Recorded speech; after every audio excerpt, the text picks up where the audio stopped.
Warning, this content is for entertainment and educational purposes only. This video is brought to you by First Detachment Nutrition. Battle tested, expert formulated. Use discount code AB10 at checkout for 10% off. All right, folks, Big Paul here with another Anabolic Q&A. We've got some good ones queued up today. I'm going to dig into all these in just 1 second.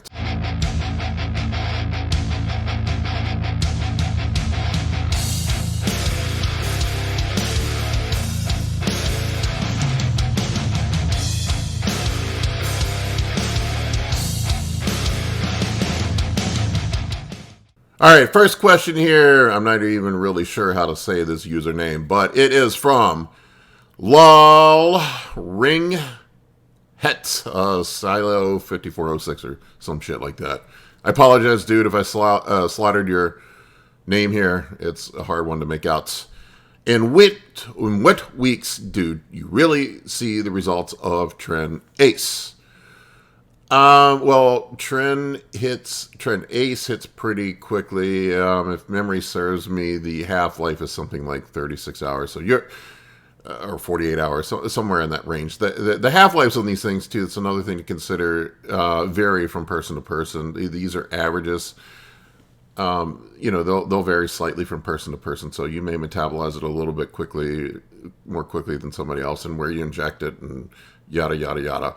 So Tren usually hits pretty quick. I mean, you're within a week or so, you're going to start, it's going to be at peak concentration, probably something like 5 to 6 days with Tren Ace, that is. This is why I like to run Tren Ace and not enanthate. And a lot of times guys get confused with esters, like they think different esters do different things.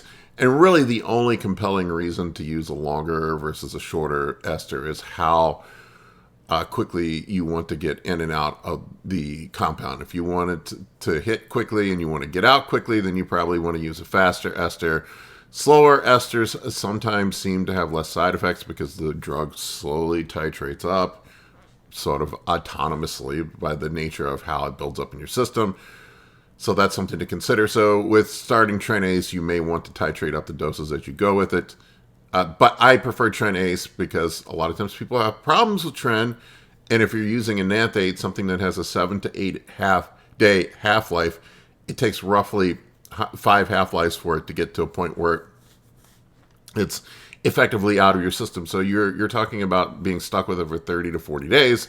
If you end up with something like impotence, if you end up having anxiety or psychological issues or sex drive issues or what have it. So with something like Tren, we want in quick, we want out quick. As for when you will feel Tren, within like a week, I noticed that I'm on Tren. I mean, it hits pretty quickly for the physique enhancement aspects of it. A lot of times that really just depends on how lean you are. If you're a fatty and you take Tren, it's not really going to make much of a difference on how you look. The first thing that I noticed with Tren and how I deploy it is at the back half of my contest prep. I'll use it the last 6 to 8 weeks of my contest prep. And I'll notice within like a week and a half to 2 weeks that my body composition immediately improves. I get more vascular.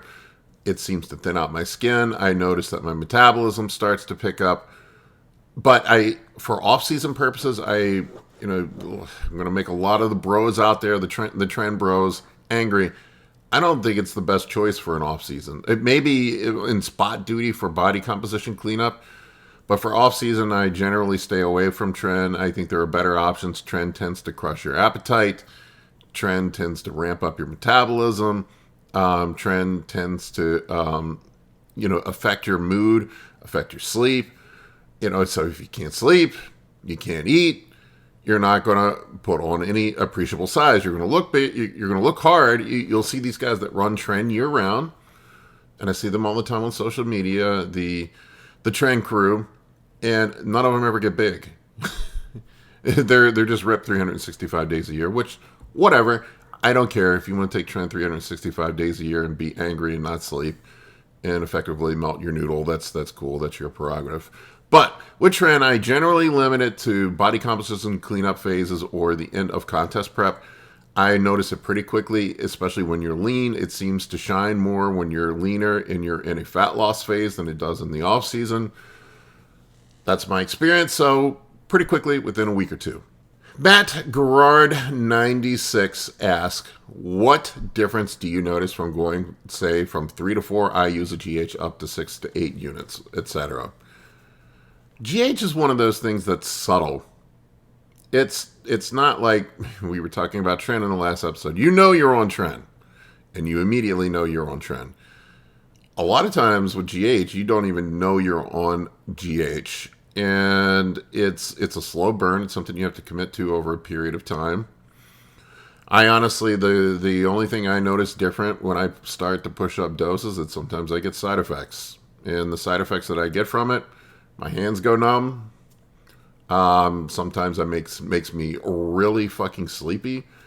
I've pushed HGH up as high as 15 units before. And when I went up to 15 units, I literally was falling asleep at my desk all day long. I found that somewhere between the 6 to 10 unit mark is the sweet spot for me personally.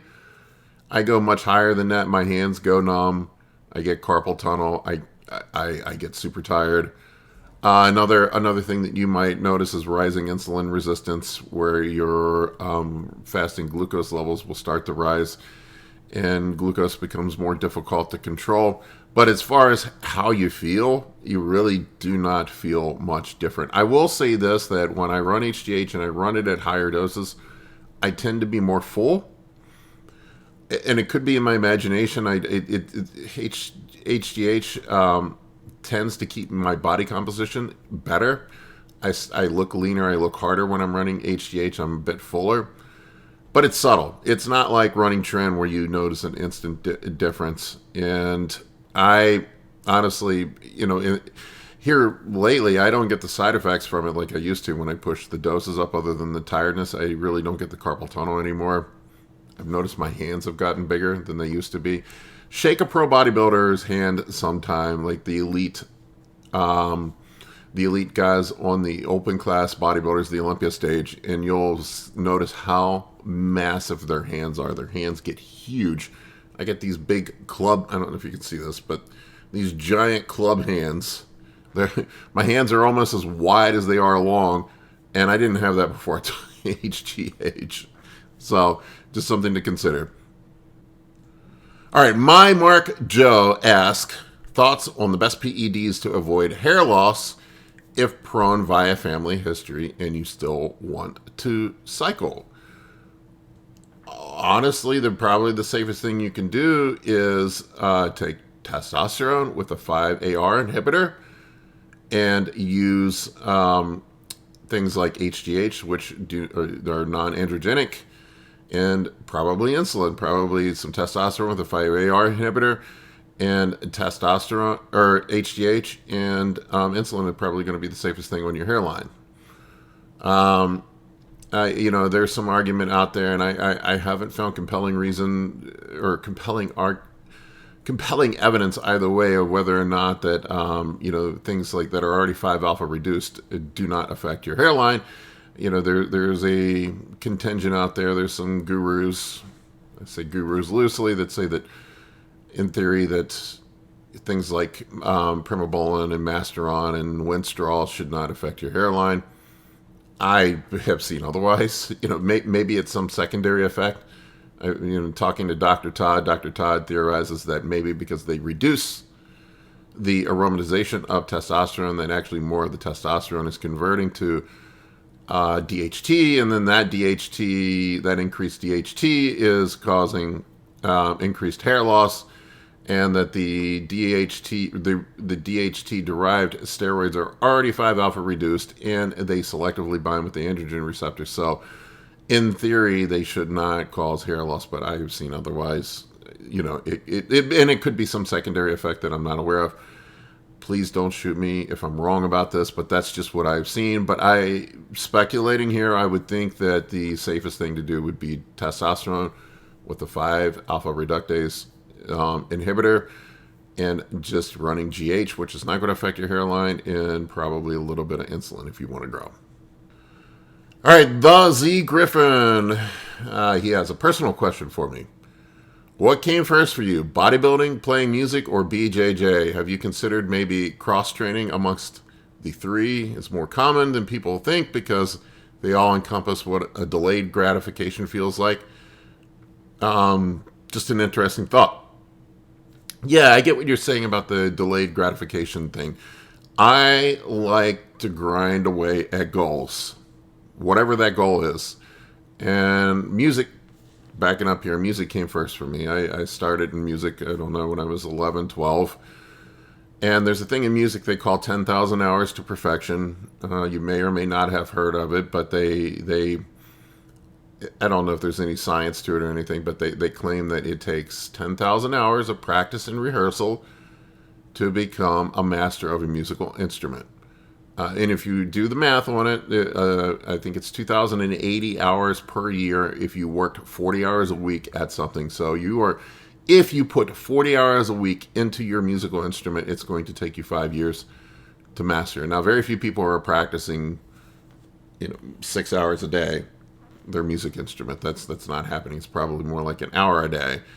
And so we're talking about 365 days a year. So something like 30 years to master an instrument.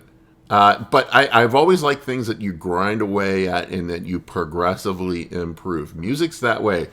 The more time you put into it, the more intelligently that you practice, the better you get at your instrument. And it's the same thing with BJJ. BJJ is a craft. They talk about, I heard the 10,000 hours of perfection mentioned in BJJ as well. But that a lot of times schools, I went to a Gracie school, but where they have a minimum amount of hours that you have to put in to advance a belt. I think it was like from white to blue, it was 100 hours. And then from blue to purple, it was something like 500 hours, and then therefore after that. But it really wasn't 500 hours. It was probably more like 1,000. They would tell you would get a stripe for every 100 hours that you put in, at least at the academy I went in. I know everybody's different. But long story short, it takes a long time to perfect. You have to grind. I didn't get into BJJ until my 30s. I did it periodically in my 20s. I'm a very mediocre BJJ practitioner. I'm by no means a black belt or an expert in it. I did it off and on for a period of years. I never fully committed to it because I had other things going on. But other things that I have ground away at, I used to play basketball.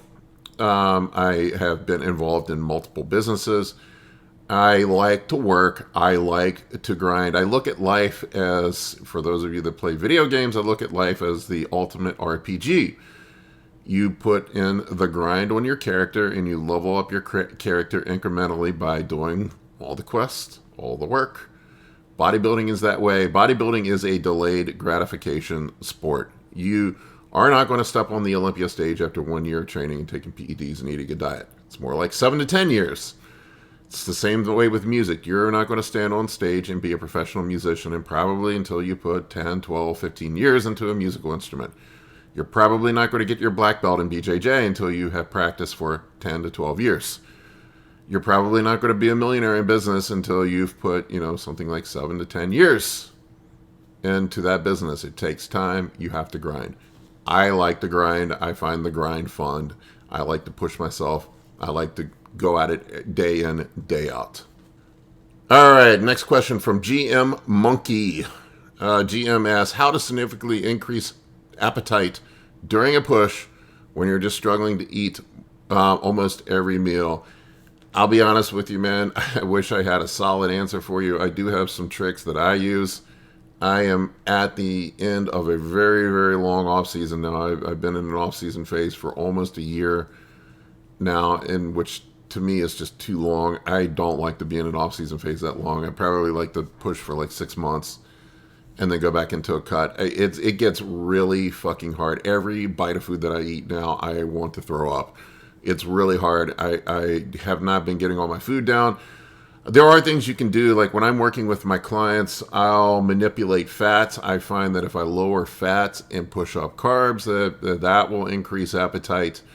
You eat more easy to digest foods. You lower food volume and use more calorically dense foods. So for example, I'll even eat shit like gummy bears, fruit juice, breakfast cereals, things like that, just to get some carbs down that are easy to digest. Now, you don't want to do a ton of them, but sometimes I'll do up to half of my carbs from sugary sources just to get them in.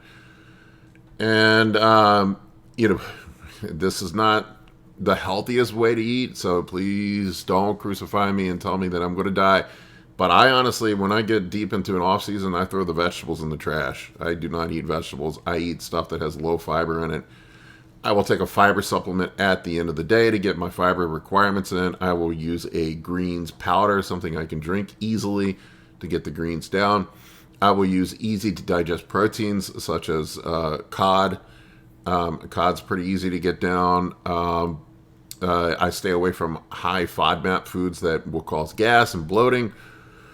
Things like broccoli, asparagus. Stay away from dairy. Stay away from gluten. You stay away from really fatty foods. I found that when you pull your fats down, that also will help you get more food volume in, and your appetite will stay up. And maybe take 1 day a week. I do carb cycling. Sometimes I'll even do this with clients where I'll have 1 day a week where I'll just pull them down to just protein and fats just to sort of reset their appetite and their insulin sensitivity. All right, next question here from Lavendi33. Is it better to titrate up with PEDs, for example, start your cycle at 350 tests, 350, and as the weeks progress, slowly increase your dosage to the desired amount? There are a lot of different theories on this. I've heard some guys just say come out the gate with the fire hose wide open. If you're using stuff with longer esters, I mean, in a sense, it's going to titrate up on its own. But I found if I come out of the gate full bore, then I end up getting a bunch of side effects. Inevitably, every time I start out with a full heavy dose, I get like 3-4 weeks in, and I get massive amounts of water retention, and my blood pressure shoots through the roof, and I have all this estrogen conversion. I just feel like shit.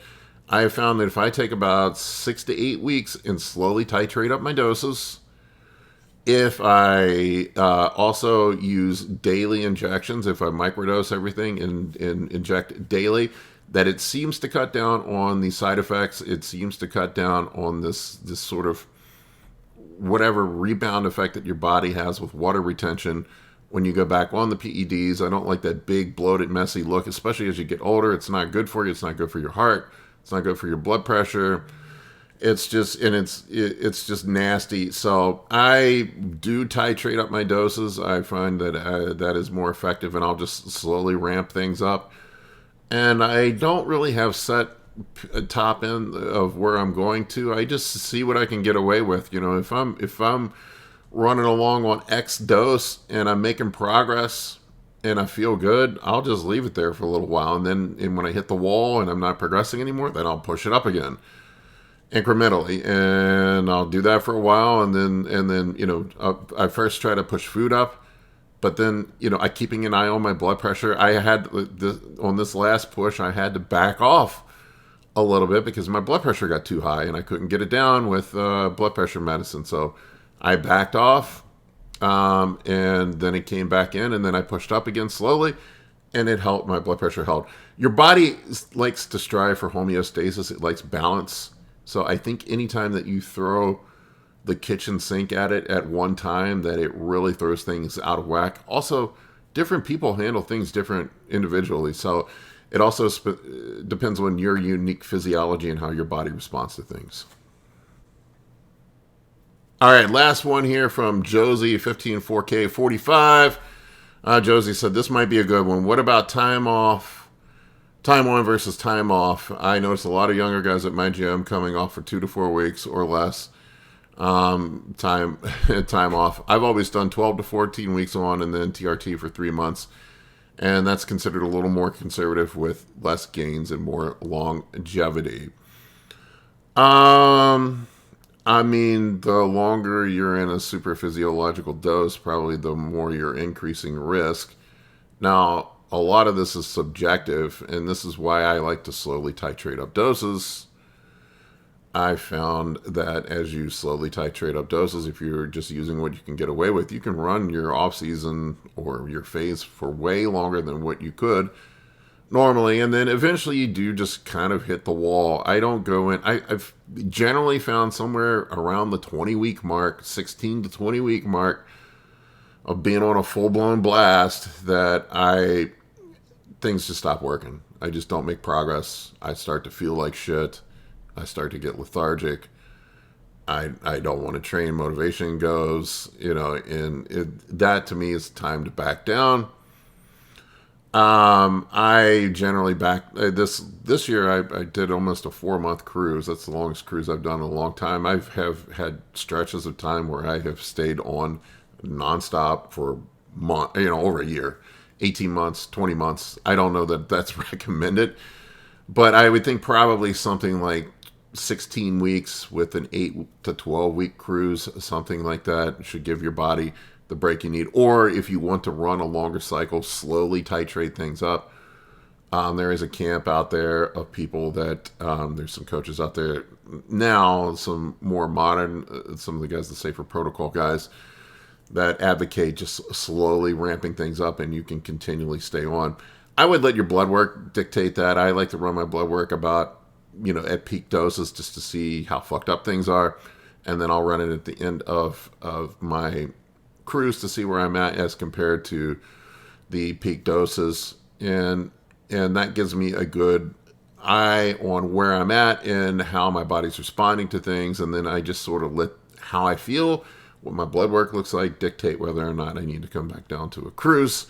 And I think that's probably the intelligent way to go about it. Having a prescribed time on, time off thing, I don't know that there's really a formula that you can allocate to that. And as you get into the higher levels of competing, like these bodybuilders that are running a competitive, some of these pro guys that are competing in 4 or 5 shows throughout the summer and then doing the Olympia, and then they try to fit an off season in there, I am going to bet that these guys probably never come down. Or if they do, it's just for a very short period of time. You just simply don't have time to come down. But that's the price you pay for competing at that level. For just the recreational gym bro bodybuilder, it probably makes sense to just run smaller doses and just, listen to your body and be more conservative with things. All right, folks, that's all I got for you today. If you want to support me and my channel, support my sponsor, First Detachment. I have a link to their products in the video description below. Use the discount code AB10 for 10% off at checkout, and I appreciate each and every one of you. Thank you for watching. Thank you for supporting me. For coaching or consultations, head over to www.anabolicbodybuilding.com to book your spot today. I can help you with optimizing hormones, fat loss, muscle gain, physique, athletic performance, nutrition, and health. For more information, shoot me an email at bigp3rd@gmail.com.